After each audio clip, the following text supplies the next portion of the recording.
Child psychiatry is very, very poorly funded, and it always appeared that when we needed to save money or when the government needed to save money, children's services were the first ones to be hit. Mentioned the ramifications of this particular incident. It could have been fatal. If this wasn't dealt with urgently, it could have been fatal. Am I right saying that?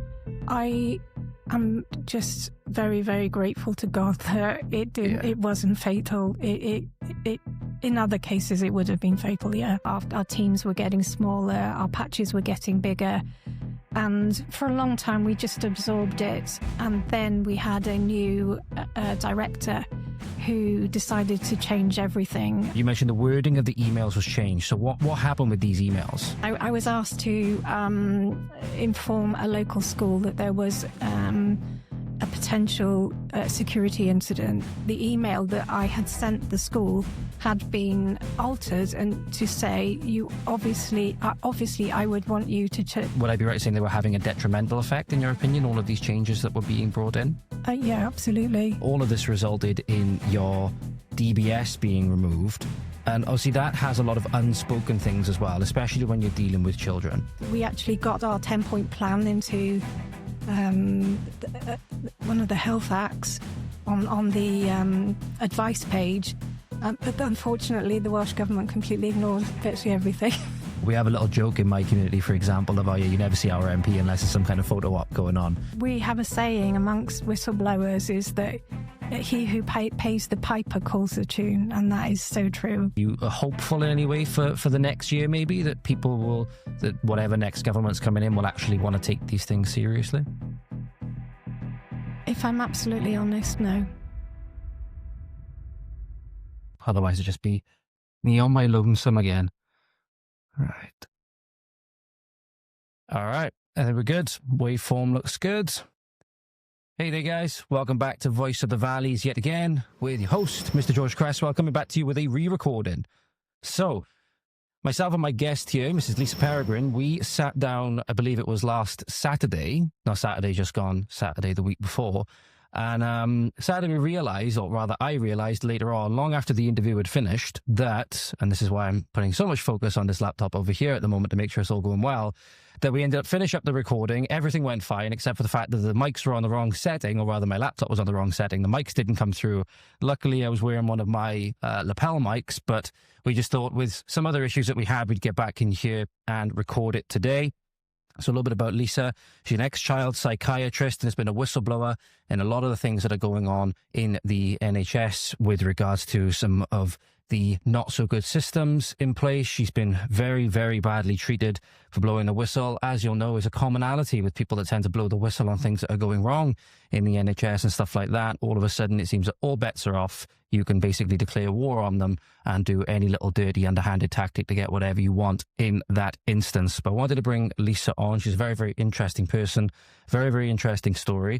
I'll pass you over to her now so she can give you a little bit of insight into, who she is, her career, and what led her to blow the whistle and all the things like that. And we'll get into in a little bit more detail. Lisa, thank you very much for joining me again. How are you doing today? I'm all right. I'm good. Thank you very much. Good. So to start off then, I suppose we'll just get into the story of what eventually led you to blow the whistle with the NHS, things that you were noticing. You were obviously involved in child psychiatry, and you noticed a couple of things that then led you to blow the whistle on a lot of things that you thought were putting patients in danger and all of these kinds of things. So what kind of things were you seeing in your field that eventually led you down this path? I think that it's important to give the context of how I ended up where I ended up. Child psychiatry is very, very poorly funded, and it always appeared that when we needed to save money or when the government needed to save money, children's services were the first ones to be hit. Psychiatry in general suffers from that issue.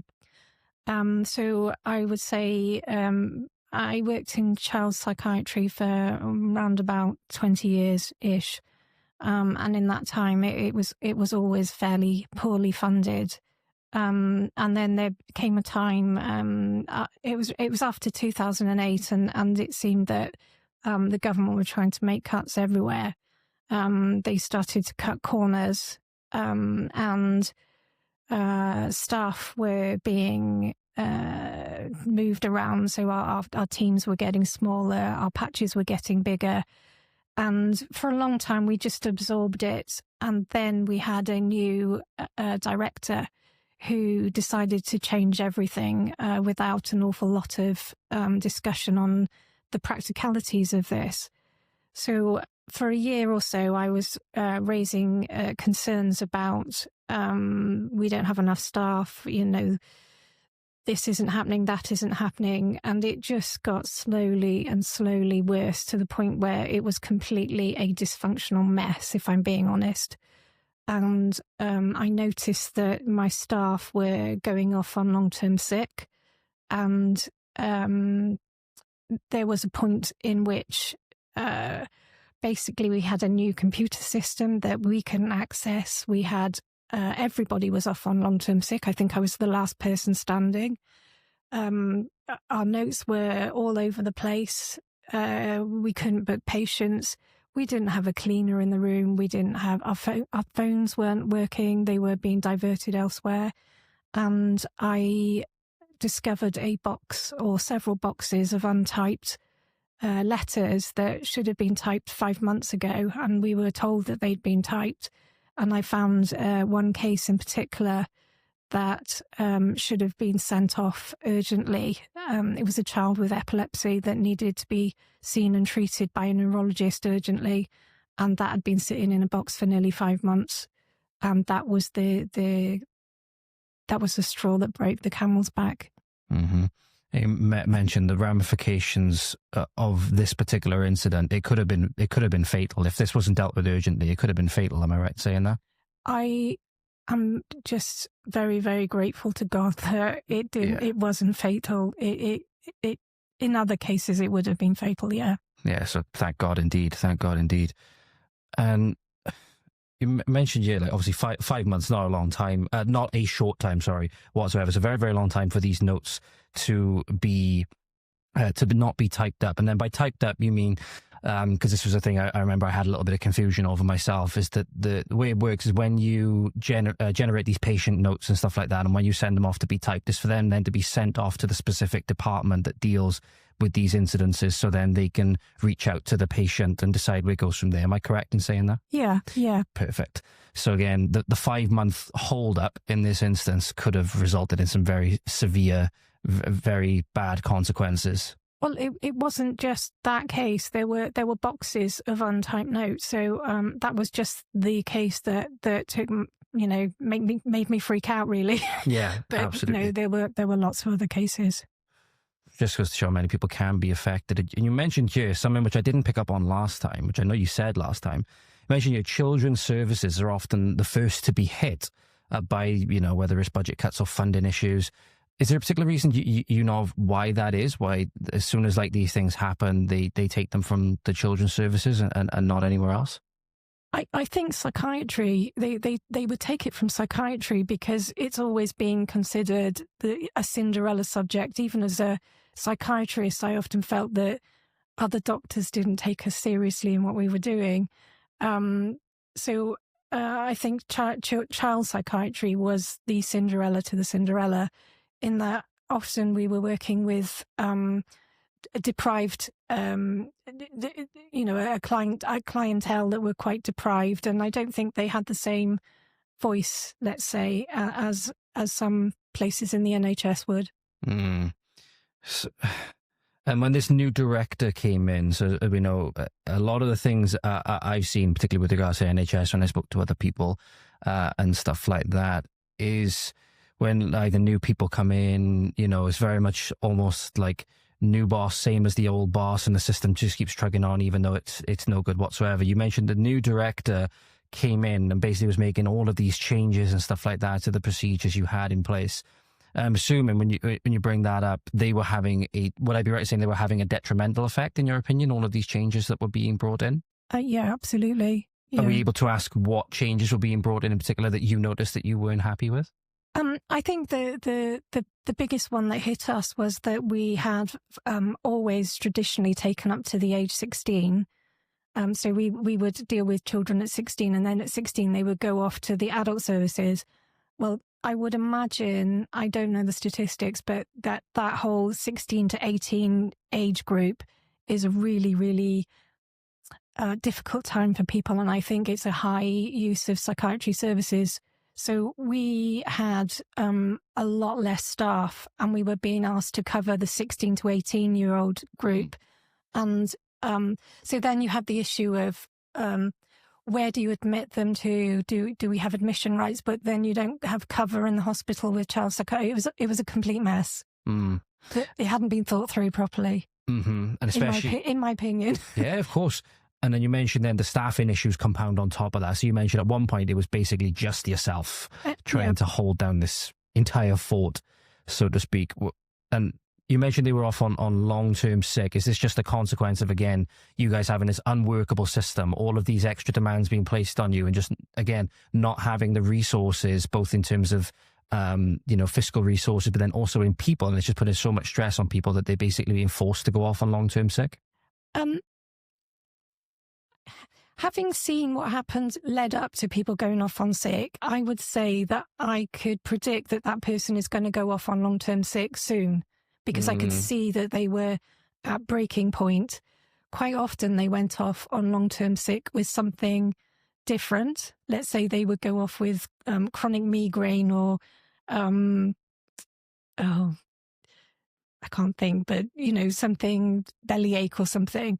But you knew that was coming, because the whole the weight of the work on certain people in our system was just unbearable. So you see this like slow deterioration over time. You see people people who might have had a lot of more energy, like just naturally, a bit more extroverted or whatever, slowly becoming more, not introverted, but like just looking more fatigued and looking like they've got the weight of the world on their shoulders. Well, I would suggest that my team were actually really a strong bunch of people. They were, they were dealing with some really, really major issues, child protection issues. They were a tough team. But there comes a time when, especially if somebody goes off sick in that system, and then all the work falls on someone else, and then that person can't cope, they go off on sick, then all of the two people's work falls on the third person. It's like a domino effect. Yeah, absolutely. And it's a bit like, with people as humans, we're almost like a cup. There's only so much stress that we can take before things start overflowing, and when it overflows, we hit breaking point. And it just seems as though you had so many things that were just being lumped on top, all of these different things. You can imagine, I got a glass right here, ladies and gentlemen. If you just keep putting more and more water in, eventually it's going to overflow. There's only so much water that the glass can take. And as you mentioned, when it's quite easy, if I had a second glass here, I can spill out some of the water into the second glass, and it's a lot more manageable. But what was it like then when you were basically the only person?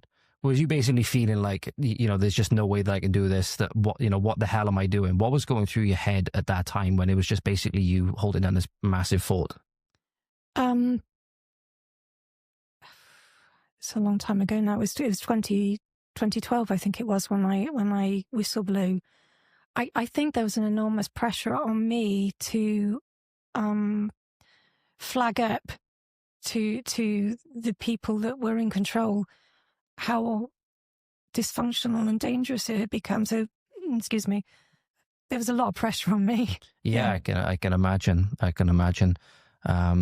Because again, you've just got the weight of so many problems as well, ladies and gentlemen. We are talking about very serious problems, some of which we can't actually mention, but very, very serious incidents that these people do deal with on a daily basis. Some of which you wouldn't think happen in a country like Wales. You wouldn't think these things happen, but they do, and these people are on the front line dealing with it every single day. So yeah, when you say that, they're not weak people that we're talking about here, people like Lisa here, they're not weak people with the things that they have to deal with.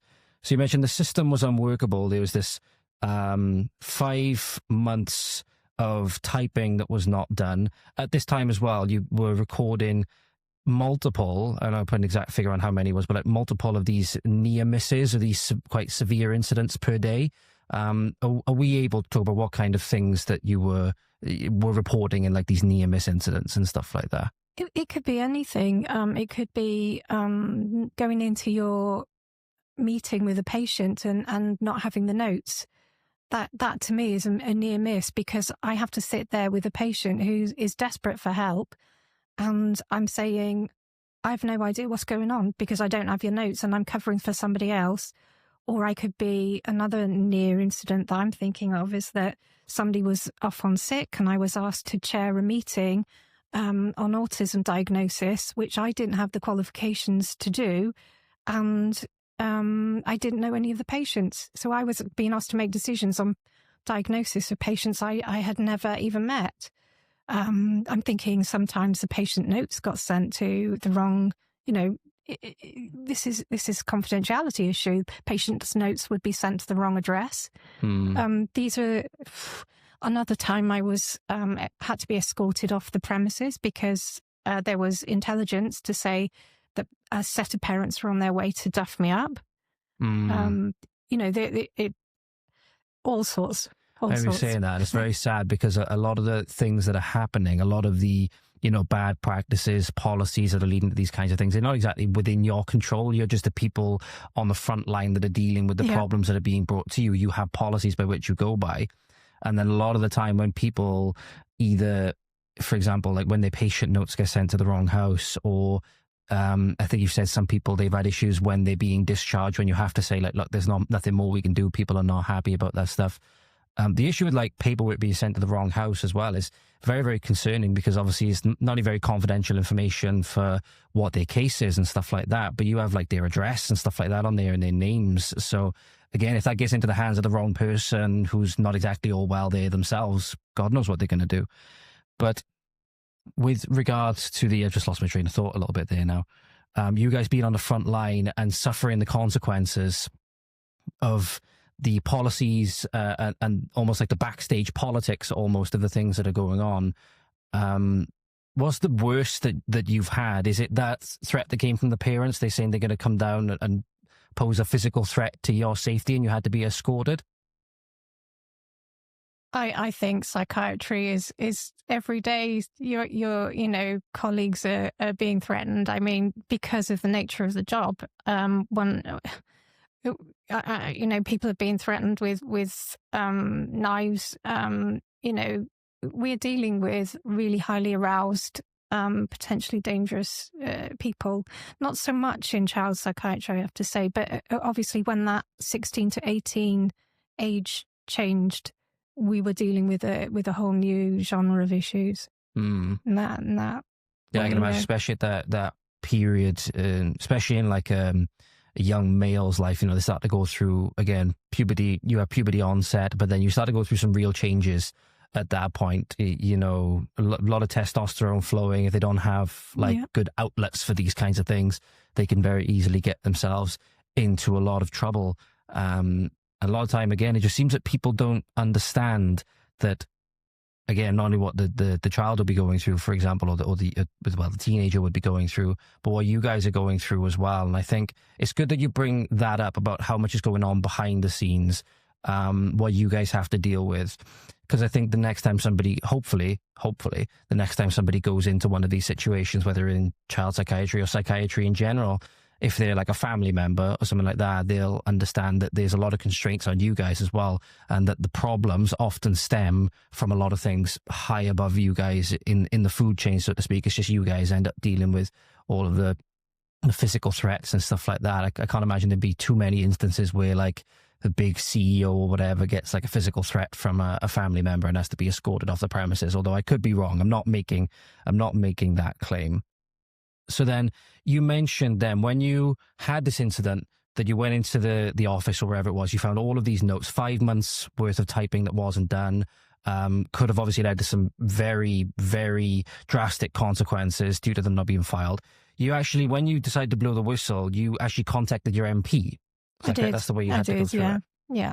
So you contacted your MP, who, again, I think acting in the best of intentions, sent a letter to basically what was the CEO at the time of who, your big boss. And then after that, seemed to be a quite quick chain of events of you being suspended, charges being brought forward. We're talking like wording in emails was changed, your DBS was removed, all of these things.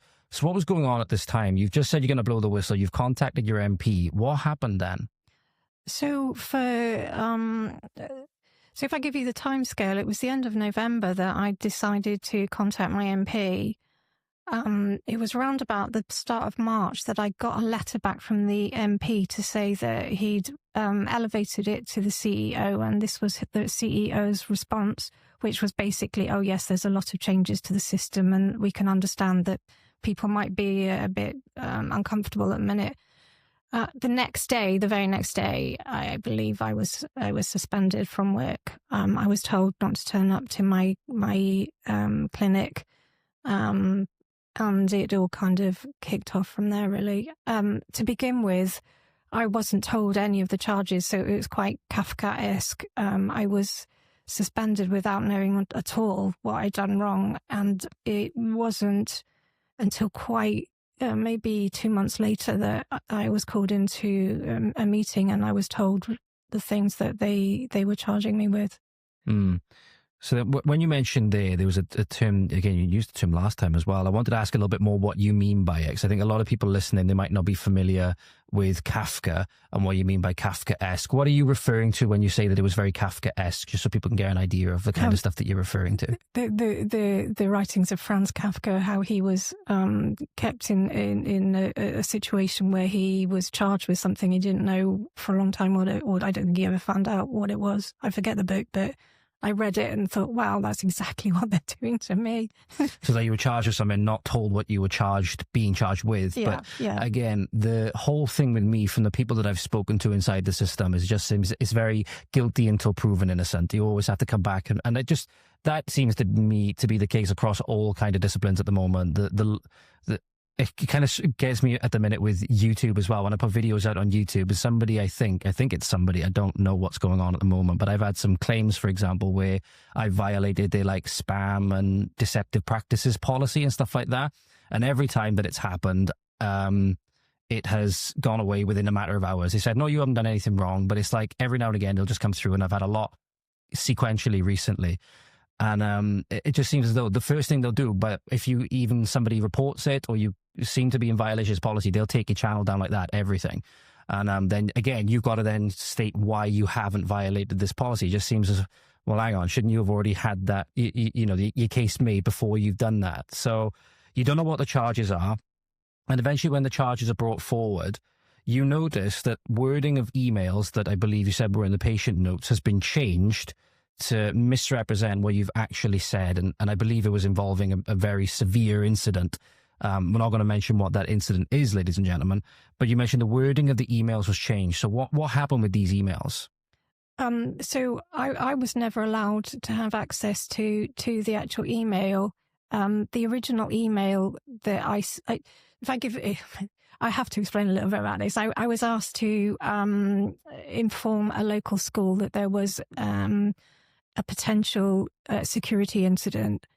I sent an email to the school to say blah, blah, blah, blah, blah, blah, and I obviously wouldn't want you to raise this information with the children in assembly, flagging up that it was obviously a confidential email. I should probably have said this is a confidential email. It would have been much, much easier and less open to being distorted, but that's what I said. And when the charges come up, one of it was you have breached patient confidentiality. And the breach was the email that I had sent the school had been altered, and to say you obviously I would want you to tell all the children in assembly. So it sounds ridiculous. And the original email was in the patient notes, but that's what happened.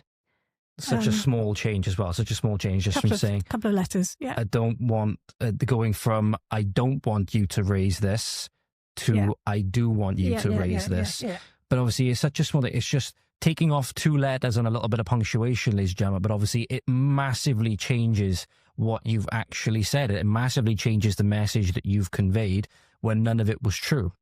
None of it was true. And then this resulted as well, all of this resulted in your DBS being removed. And obviously that has a lot of unspoken things as well, especially when you're dealing with children. If you were to find out, you can imagine this yourselves as well, ladies and gentlemen, if you were to find out that somebody whom you know has worked with children, whether they work in a school, whether they work in child psych, whether they work in care, whatever it might be, and you find that they are under investigation for something, that they're not allowed to go back to their regular work duties, all of this, and that their DBS was removed, that immediately says a lot of unspoken things about what kind of things could be going on. And obviously you can think about the kind of things that I'm alluding to here. So although, you know, there's no evidence to point to that, although you're not guilty of any of those crimes, when stuff like this happens, it says a lot of unspoken things which could make it impossible for you to be able to get your reputation back and for you to get yourself innocent in the court of public opinion. So why did they remove, obviously, your DBS? Was it just to do with this whole investigation thing? It was to do, I mean, if I give you the fullness of this investigation, I was on one of the highest levels of disciplinary that the NHS in Wales has. And during that process, they decided that I wasn't fit to see children, and I was kept in a small room in a distant unit and told not to talk about it. So this basically your prisoner swap and workplace solitary confinement we're talking about here. So the DBS removed, and when we say here put in workplace solitary confinement, what was that like? What kind of stuff are we talking about that gives you that description of what things that you were being put through? Whilst the investigation was ongoing, I was kept in a very small room, the size of a large cupboard, I would say, in a unit that I literally knew nobody. Maybe I knew one or two people, but I was told that I wasn't allowed to talk to anybody. I wasn't allowed to tell them why I was in that unit. I was told to go and summarize the NICE guidelines, which is basically saying, you think you're so clever, you know.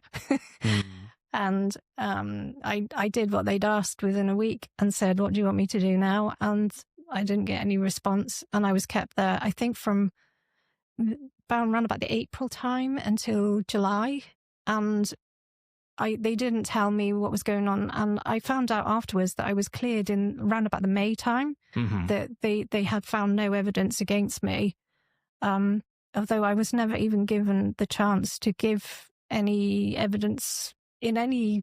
I wasn't involved in any of this. This all went on above my head, but I was still kept there until the July time. You mentioned that this could be a tactic that was designed to get inside your head, try and get inside your head and, you know, make you overthink things. Because for those of you who, again, not watching the video, ladies and gentlemen, but listening, and obviously if this camera footage down here survives, you'll see what the kind of scale of the room that we're in. We're in a big meeting room at the moment. And obviously we're talking here. It's kind of funny. When we first done this interview, we were in a much smaller room, just an interview room. And even Lisa said it was smaller than that. So we're talking a very, very small room indeed. And I believe there was a photo you put up on X recently of the room. I think you made a post about the room that you were kept in. And you mentioned that there was... kind of weird. The reason I call it a prisoner swap, ladies and gentlemen, are we okay to say this, that there was basically you were swapped with somebody else from a different unit? Well, on my travels, because I ended up at that unit another time. There was another investigation that I ended up in. At that one, I was allowed to talk to people. And one of the guys who was in that unit it turned out that he was moved from the unit that I was kept in workplace solitary confinement to my unit, and kept in solitary confinement in my other unit. So it was really bizarre. There was an awful lot of people being investigated. If I just say this, it wasn't just me being investigated. It was every other person was in trouble. Again, it often seems just for the smallest things. And as you mentioned, they took you away from the people who you regularly associate with to basically, although you might have known one or two to talk to, basically a group of strangers, right? So they've estranged you from your regular group. Not only that, they further estranged you because they kept you in this very small room with really nothing to occupy yourself, really, except with the routines that you set up in this room. Very much like a prisoner would set up routines if they were in solitary confinement, ladies and gentlemen. Lisa, from our last conversation, I remember you set up a couple of routines for yourself. So there would be some instances where you might just be able to do a little bit of reading or whatever. Sometimes you might even get a little bit of sleep, and you set up this like making sure you pace up and down the room every so often just to get a little bit of exercise, keep the blood flowing and stuff like that. So how did you, was that integral to how you managed in this situation whilst they were trying to play on your emotions, whilst all of this stuff was going on outside that you had no way to fight your case? And obviously you know that. I've researched solitary confinement since it happened to me, because it's obviously a bit of an interest to me now. And I think people who survive those sort of incidents, often it's very, very unnerving when it first happens. You're when what's happening, I didn't know what was happening. You're kept in this room, you're panicky, you know. But I think over a period of about a month, I learnt a pattern of which, I would do the same thing every day, and I'd do my appraisal in the afternoon, and I would read a book maybe in the morning, and that really helped. But I think the big thing that made a difference to me is that there was an occasion when there was a meeting in the unit that I was being kept in, and by this time, my friends had discovered what had happened to me. So if I can kind of draw a picture, there was a door in this room, and they were like this in the corridor. They opened the door and put the chairs around the window, so it looked like I was on my own. And I had like 3 visitors come and visit me and say, "What on earth's going on?" And then they had a cup of coffee with me, and I think that one day just made all the difference, because the people who knew had come to rescue me, and that was quite late on. That was quite late on. Do you know if they had any repercussions because of that? Do you know, like if like because they came and made this a little bit more bearable for you? Do you know if they were then targeted in some way? They were never caught coming to visit me. It wasn't the only time. I think there's a few times they came to visit me. They were never caught. But thank God for that. But I can tell you that none of those people now work for the NHS, and they were also investigated in their own right in a similar way that I was. Hooky malpractice stuff. So almost witch hunted as well. I think the health board worked out the people that were likely to be raising concerns and might be difficult, and they weeded people out. That's my guess. See, that's all. A lot of the times that I don't want to talk any down to people that are in the on the front line. You know, I had a very close experience with nearly losing my life, and luckily the people on the front line were very caring for me. I got nothing but good things to say about them. But a lot of it at the top, it seems that a lot of their time, pretty much all of their time, is just focusing on weeding out people that want to speak out against things that are wrong. You know, not speaking out because you have no reason to do so. Because you got to think, if people are willing to speak out in this way, that's why I always want to allow them to get their stories out. That's why I've spoken to others within the NHS that have done so, is because they're taking a lot of risk doing so. Like yourself, pardon me, and other people that I've talked to, you're taking a lot of risk with doing so, as this conversation has alluded to. And you don't do that without good reason, you know, because you're putting your career on the line, you're putting your physical safety potentially on the line, financial security, all of these things, family relationships. Obviously, this stuff would have had the stress you're bringing home from work because of all of these spurious investigations and stuff like that. It's going to spill over into your family life and your home life. So you don't do these kinds of things without good reason. And it just seems, again, those people who speak forward with good reason, a lot of the people at the top just want to weed them out as soon as possible. I think the thing that people might not realise is that there was actually a GMC circular sent out not long before we whistleblew, and the circular said that if you feel that someone's life is at risk, it is your duty of care to raise this and to whistleblow. And also, I think there's a duty of candour, a specific duty of candour in Wales, that you have to raise it to a level in which it makes it safe. So we were under a professional obligation. So when I whistleblew, if I'm being absolutely honest with you, I didn't realise the whole can of worms I was opening for myself. I had no idea. Mm-hmm. I thought, yeah, this may upset people. I may not get the promotion that I'm looking for, but I had no idea that I would lose my career. Yeah, you weren't expected to lose your career and be put in workplace solitary confinement, any of these things. No. And that's a common theme that goes with anybody that is seemingly... A lot of people, I think, for people that I see talking about it, they've almost turned the NHS into this kind of religion almost. You say anything bad about the NHS, no matter how small it is, it's like, you're something akin to blasphemy with a lot of people. And obviously we're very lucky to have, in many ways, the NHS. It was very lucky for me, for example.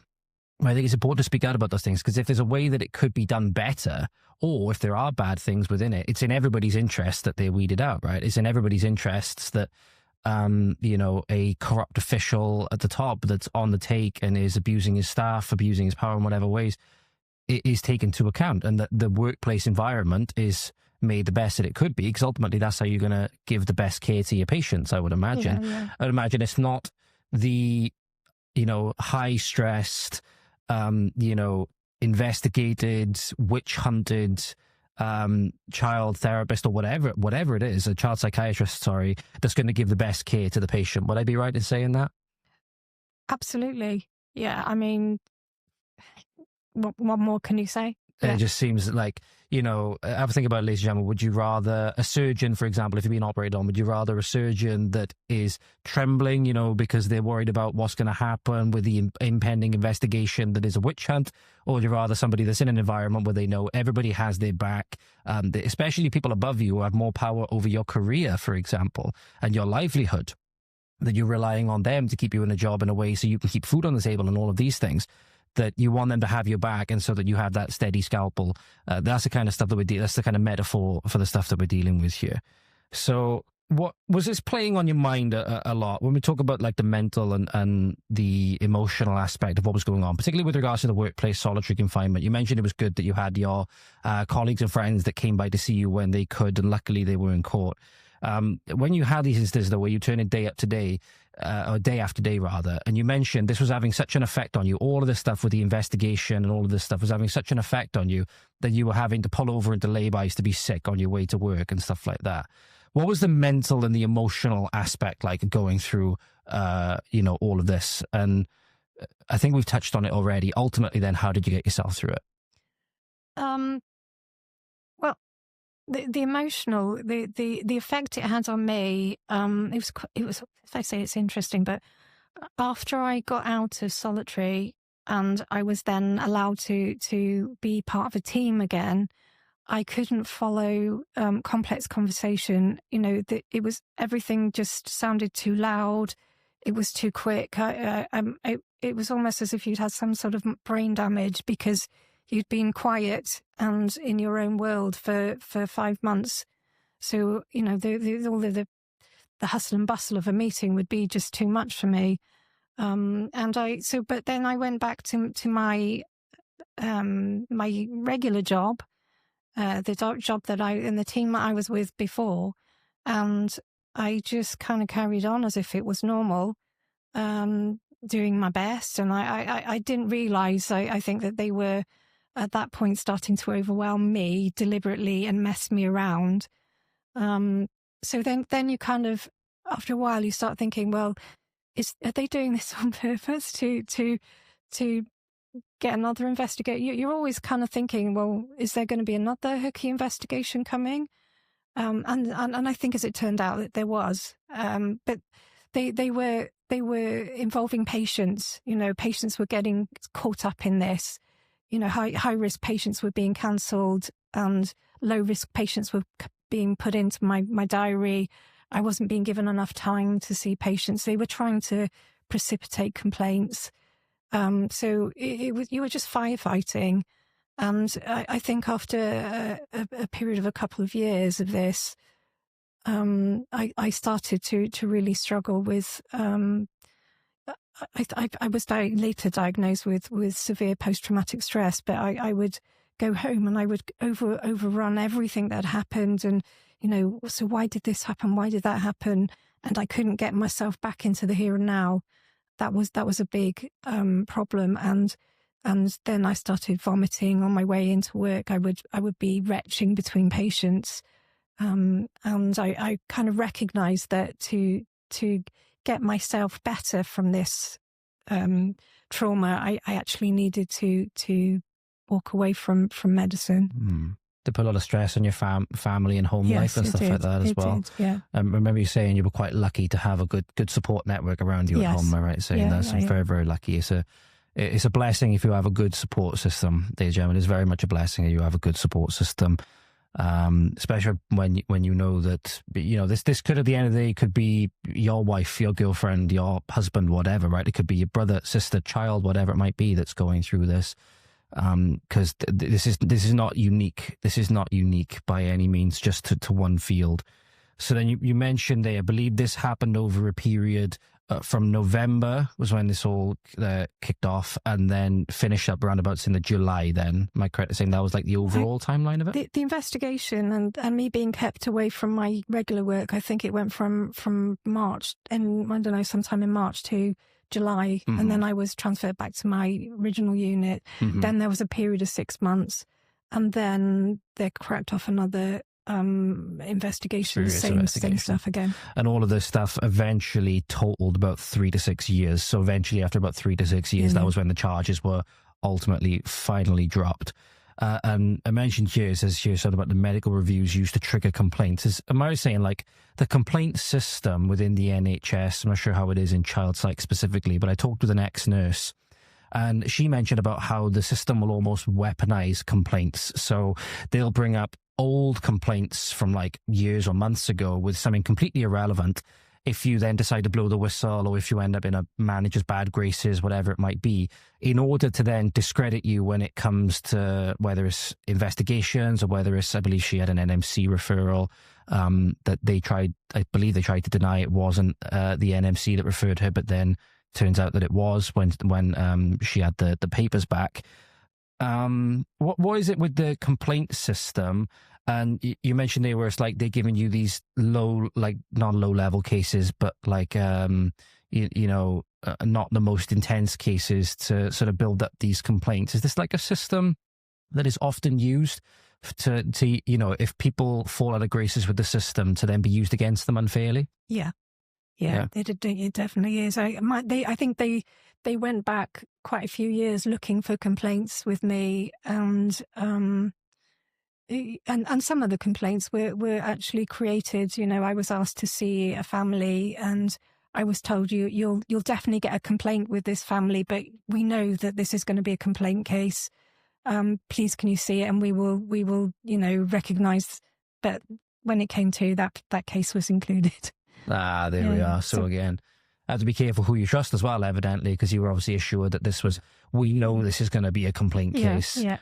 And then it was used against you then. Yeah. So, and again, just goes to show you how, again, turncoaty and often how spiteful the culture can be, is that a short period of time before, I believe it was to do with your like ill health retirement plans, they tried to deliberately mess with those right before you were due to finish. It was like they almost tried to give you, one last FU before you went out the door. What happened there, if you don't mind me asking, when you were eventually about to finish up and they just wanted to stick the knife in a little bit deeper? My last investigation, it was about 3 years that I was kept hanging for the last investigation, and I was basically cleared. And then during that investigation, they told me what was going to happen in the future. But by that time, I'd made the decision that I was going to leave. And I think my union rep, the British Medical Association rep, told them that I had no intention of going back at that meeting. And we tried to get ill health retirement, and they would not fill in the forms. They just, the things wouldn't be completed as it should. It was a real mess. I got a letter come round about the July time to say that, yes, I qualified for ill health retirement. And about a week or so before that came through, they terminated my contract because it was clear that I was not fit to work. So yeah, that was one last hurrah. Yeah, and I was just like to mess with you a little bit more as Yeah. you're already on your way out of the door. And again, you got to think there's no reason for that really, unless they're just trying to. Again, it's like they know they've lost in a way. They know they've lost because again, all of these charges were dropped. The investigations didn't come to anything. Obviously, you hear speaking now, and the good thing is about speaking now, or what people are doing now, is it seems that this now is getting a lot more attention in the public sphere, and people are coming forward. They're actually having the courage to come forward and talk about these things, and they know that they're on the back foot in many ways. But just with regards to this, how spiteful they want to be, they just want to again give you that one last F you as you're on your way out the door, and there's no reason to do that other than really just to be spiteful, really. So the things that you've done since then, however, so you've now set up a movement or organisation called Do No Harm Wales. Is that correct? Yeah, it wasn't just me. I was sort of piggybacking a similar organisation in the Scottish English Health Service, and they said, "Look, we don't have one for Wales. Could you consider creating one in Wales?" So, with a number of other whistleblowers that I'd bumped into by this time, we decided to create an organisation, a sort of support network for other professionals that had gone through this whistleblowing process and bullying process. We then, part of it was to support each other, but the other part of it was to campaign for a better speak up system so that the NHS actually deals with this issue in a mature and responsible manner instead of dealing with it in the way that they do. And we created something called our 10-point plan, and we campaigned at government level. When I say government, healthcare in Wales is devolved, so at Senedd level, and we actually got our 10-point plan into one of the health acts on the advice page, but unfortunately the Welsh government completely ignored virtually everything. Sounds about right. For the Welsh government, not exactly the best at taking their constituents' concerns on board. We have a little joke in my community, for example, of, you never see our MP unless there's some kind of photo op going on. You never ever see him, really. So this is tied in with your Speak Up Wales campaign then as well. So they're both sort of tied in together. You mentioned I've got the notes from last time, you mentioned you basically had a wish list that you came to the government with. You mentioned there was one member of the Senedd that initially seemed to have interest in this, and you went. I don't know if you remember. I can't remember if you said it was just yourself or it was the group of you that went. You sat down. She initially seemed to be very receptive. He or she, I can't remember exactly who it was, seemed to be very receptive. But then later on, as we know, came to nothing. What were the kinds of things that you brought forward that you wanted to see implemented that you think would help in this instance? We wanted to see a guardian system, which was the same system that England had. In fact, because Wales for so long didn't have a system, we thought we've got this blank page in which we can build something better than England. We can look at all of the English and Scottish the things that they've done and do it better. So we quite like their guardian system. So a guardian would be somebody that within the NHS that a member of staff could contact and talk through the issues, and then that guardian could be like the interface and try and help the health service to sort out the problem. So we wanted a guardian service. We didn't want the guardian service to be part of that NHS, because if you have a guardian that is being paid by the NHS health board that they're working for, they are under the same blowing mess that you are. They just get dragged into it. So we felt that it needed to be a system outside of the health board. It had to be an external, independent whistleblowing unit. We felt that it needed to be very, very secret and private, so that the health board couldn't know who was raising the concerns. we also felt that because whistleblowers were often very traumatized with what had been going on, that they should have the right to go elsewhere for help. They should never be asked to go to the health board that had traumatized them. So for me, just walking into, let's say, the hospital that I was abused at, you can imagine how that feels. You don't trust anybody.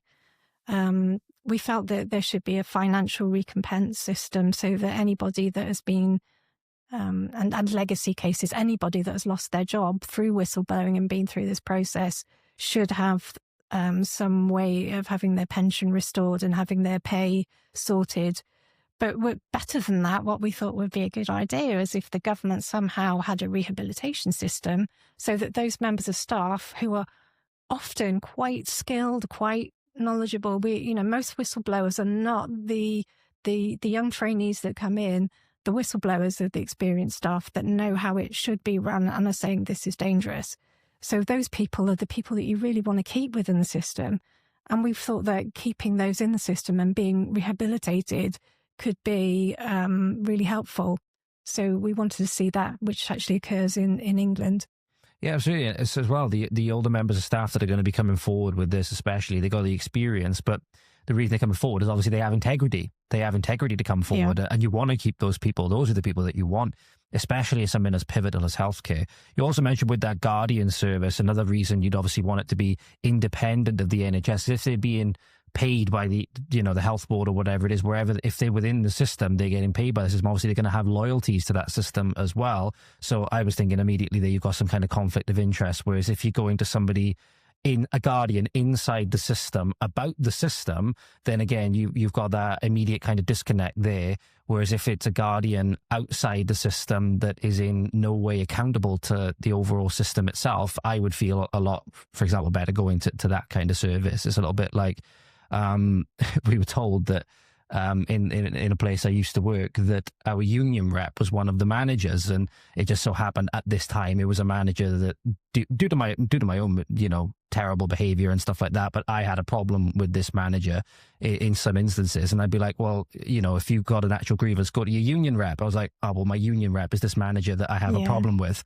So I'm like, how am I going to manage this here? So again, it's good that you wanted that Guardian service to be independent, because then they have no other kinds of loyalties to the health board or whatever it is that are then going to get in their way of their guardianship. We have a saying amongst whistleblowers is that he who pays the piper calls the tune, and that is so true. Exactly. I was like the phrase, people know where their bread is buttered kind of thing. That's the idea. So you also mentioned one of the things you had on there was retraining and stuff like that. So what kind of things you mentioned with regards to retraining? Some of the things that go on here, the Guardian service, the whistleblowers to be seen outside of Wales if necessary for their healthcare. Because obviously, they shouldn't go back to the health board that traumatized them. I think that's fairly, obvious in a way. It would be like, if somebody had something horrible happen to them, being referred back to the person that did it in order to help them. It's going to do the exact opposite. Old cases compensation, and then there was one on you which I go on here, which is retraining. What kind of stuff we talking to you with regards to retraining that you guys wanted? If you're not in work practicing every day, let's say you have, most whistleblowers are off quite a lot with sickness and stress. And for me in particular, I haven't worked now for 7 or 8 years, but there could be whistleblowers that are in that situation that could be supervised, let's say, and closely mentored to get back into the workplace. And I think there's a system that does that in England. I'm not sure how successful it is, but in my head, I think that it could work. I think it could be really, really helpful. Mm-hmm. Absolutely. So pretty much, I think that pretty much does it for everything that I had on here. Some of the stuff we'll talk about in a separate episode and stuff like that. But what things have you got, if anything, coming up in the future? Because obviously you're quite active with these things on social media. You're quite active in your other pursuits and stuff like that with these campaigns. Have you got like any events or I don't want to say demonstrations and stuff like that, but anything people can sort of follow you to be aware of coming up in the near future? I don't have anything with. I think the whistleblowing campaign went a bit. It sort of died a death really, because the Welsh government created a whistleblowing system which we considered to be not fit for purpose. There was no legal teeth to it. That there are guardians in the Welsh Health Service. I believe that there's one independent guardian, but all of them work within the system. So the Welsh system didn't make the best of that, the possibilities, let's say. So in terms of our 10-point plan, it's still something that we would love to engage the Welsh government on, but at the minute they're miles away from wanting to look at healthcare safety, I feel. But if we're still very active in terms of supporting whistleblowers, and strangely enough, we've had contact with people outside of health. We have people from other organisations that have joined us that have had almost exactly the same treatment that whistleblowers get. Yeah, so yeah, I'm Dame Phoebe on Twitter. So if anyone wanted to follow me and get involved with our if they needed help for support with whistleblowing, anybody that has Do No Harm Wales on their Twitter bio or mentions Do No Harm Wales on social media, they will be part of our group, and they will know how to help you and to get you fed into our support group. There anything you're hopeful for next year? Obviously in Wales we have an election next year, and potentially could be looking at, well, whatever might come out of it. I've heard various different reports. We could be looking at, for example, a Plaid government. We could be looking at another Plaid Labour coalition to keep reform out. Are there... and again, it's not something you have to answer by any means. Are you hopeful in any way for the next year, maybe, that that whatever next government's coming in will actually want to take these things seriously? If I'm absolutely honest, no. I have no hope that under the current system that anybody would be interested in healthcare safety. I think as it stands, the whole system is there to cover up. I have no hope. And that tells you a lot about it, ladies and gentlemen, as well. I always say this a lot, especially with the current way that we are in Wales, with the current system we have in place. We can't afford to be politically apathetic anymore. That's kind of what's gone to this place where now we don't think that any government's going to solve it, 'cause ultimately they're no longer accountable to us, if you ask me. I certainly do hope we'll see some positive changes coming in the future. I hope that at least people being more aware of it and talking about it. Public pressure is one hell of a thing. So with interviews like this, ladies and gentlemen, please share it around, see if we can generate a couple more voices around it. 'Cause ultimately, the only change that's going to come is pretty much most of the time democratically. We force it democratically and stuff like that.